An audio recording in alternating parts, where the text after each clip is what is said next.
Subject to the provisions of Section 8, a servient owner may impose on the servient heritage any easement that does not lessen the utility of the existing easement. تابع جائیداد کے مالکان کا یہ کیا تصور ہے؟ دیکھیں، تابع جائیداد یعنی سروینٹ ہیریٹیج وہ زمین ہوتی ہے جس پر کسی دوسرے شخص کا حق آسائش موجود ہو۔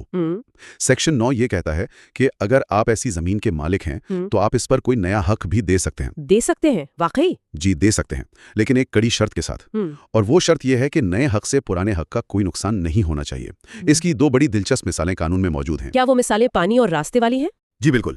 پہلے مثال السٹریشن اے کے مطابق فرض کریں ایک شخص کا حق ہے کہ طلوع آفتاب سے دوپہر تک ایک ندی کا پانی اس کی چکی کی طرف بغیر کسی رکاوٹ کے بہتا رہے۔ اچھا، چکی چلانے کے لیے؟ ہاں۔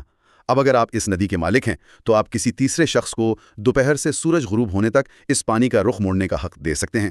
شرط صرف یہ ہے کہ پہلے شخص کی چکی کے پانی میں کوئی کمی نہ آئے۔ زبردست۔ اور دوسری مثال کیا ہے؟ دوسری مثال السٹریشن بی ہے۔ اگر ایک شخص کا آپ کی زمین سے گزرنے کا راستہ ہے تو آپ کسی اور پڑوسی کو اس راستے پر اگی ہوئی گھاس پر اپنے جانور چرانے کا حق دے سکتے ہیں، بشرطے کہ پہلے شخص کا راستہ نہ رکے۔ یعنی پرانے حقدار کو کوئی تکلیف نہیں ہونی کوئی چاہیے۔ مشاعر نہیں۔ یہ بات تو سمجھ آ گئی۔ اچھا، اس کے بعد سیکشن 10 اور 11 آتے ہیں جن میں لیسر اور مورگیجر اور لیسی کا ذکر ہے۔ بالکل۔ پٹا دہندہ، رہن کنندہ اور کرایہ دار کے کیا اختیارات ہوتے ہیں اس معاملے میں؟ دیکھیں، قانون ہر فریق کے حقوق کا تحفظ کرتا ہے۔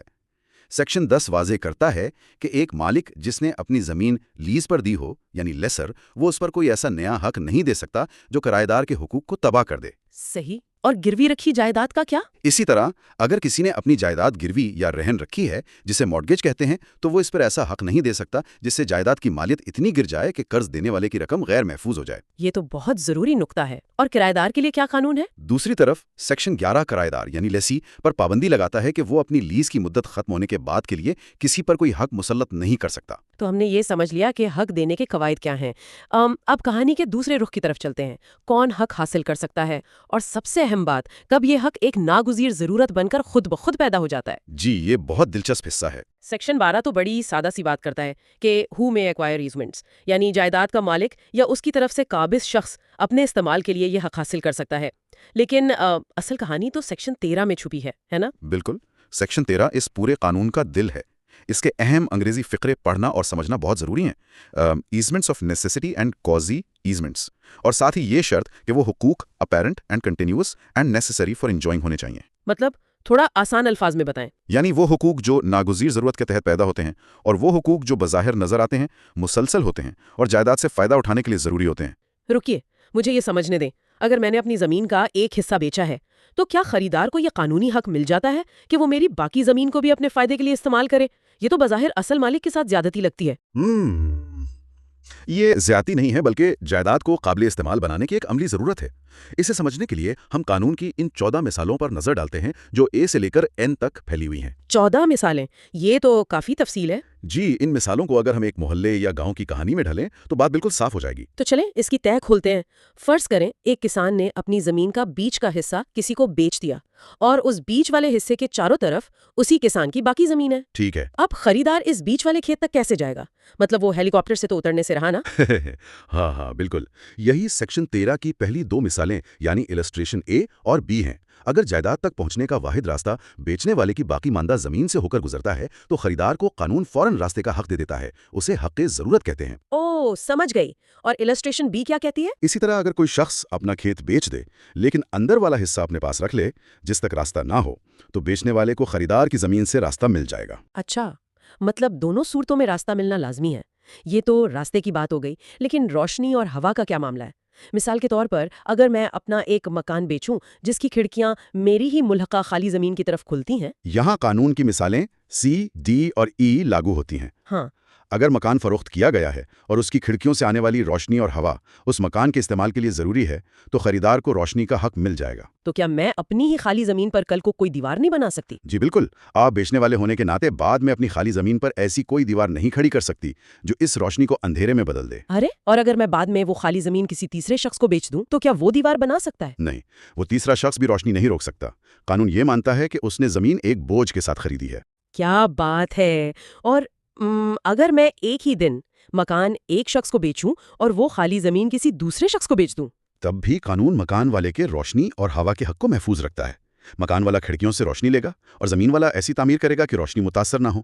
یہ السٹریشن ای اور ایف کی وضاحت ہے۔ یہ تو بہت زبردست تحفظ ہے، لیکن ایک مثال بڑی عجیب ہے۔